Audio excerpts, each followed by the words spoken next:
স্বাগতম বন্ধুরা। আজকে আমি শেয়ার করব ত্রিপুরা বাংলা মিডিয়ামের চতুর্থ শ্রেণীর বাংলা পাঠ্য বইয়ের যে প্রশ্ন অধ্যায়টি রয়েছে তার অনুশীলনী প্রশ্ন উত্তর 3 নং মান এবং 4-5 নং মানের প্রশ্ন উত্তরগুলো। এর আগের ভিডিওতে আমি শেয়ার করেছিলাম মান 1-এর প্রশ্ন উত্তর, সঠিক উত্তর বাছাই, শব্দার্থ, বিপরীত শব্দ, শূন্যস্থান এগুলি। তো আজকে মান 3।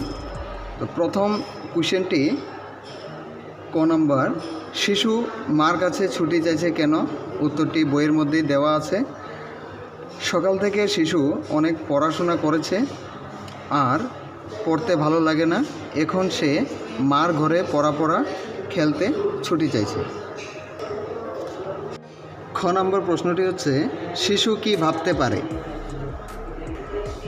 উত্তর, শিশু তার কল্পনায় অনেক কিছু ভাবতে পারে। সে ভাবতে পারে মাঠের শেষে সূর্যি ডুবে গেছে, বাগদি বুড়ি চুবড়ি ভরে নিয়ে পুকুর ধারে শাক তুলছে। এছাড়া মাদার গাছের তলা আঁধার হলে, দিঘির জল কালো হলে হাটের থেকে সবাই ফিরে আসে, মাঠের থেকে চাষির দলও ফিরে আসে, এগুলি সে ভাবতে পারে।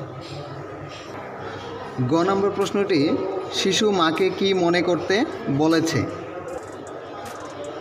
উত্তর, শিশুটি মাকে মনে করতে বলেছে যে আকাশে সাজের তারা উঠেছে ও সন্ধ্যা হয়ে এসেছে। শিশুটি ভাবতে বলেছে রাতের বেলায় যদি দুপুর হতে পারে তবে দুপুর বেলাতেও রাত হতে পারে। এবার 4-5 নং মানের প্রশ্ন উত্তর। ক নাম্বার, মার কাছে শিশুর প্রশ্নগুলো কি কি? উত্তর, মায়ের কাছে শিশুর প্রশ্নগুলি হলো, একদিনও কি মা মনে করতে পারে না যে দুপুর বেলাতে বিকেল হয়েছে বলে? শিশুটি কৌতূহলে মাকে প্রশ্ন করে রাতের বেলা যদি দুপুর হতে পারে তবে দুপুর বেলায় কেন রাত হবে না?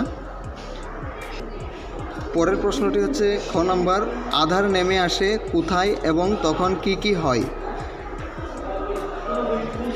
উত্তর, মাদার গাছের তলায় আঁধার নেমে আসে, তখন দিঘির জল কালো হয়ে আসে, হাটের থেকে সবাই ফিরে আসে, মাঠের থেকে চাষির দলও ফিরে আসে।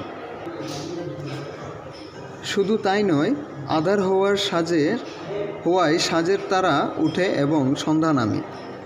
আর তা যদি হয় তবে রাত দুপুরের মতো দুপুর রাতও হওয়া সম্ভবতী। যে কোনো অধ্যায়ের নোট পেতে কমেন্টে লিখুন এবং যারা চ্যানেলে নতুন, চ্যানেলটিকে সাবস্ক্রাইব করে রাখুন। ধন্যবাদ।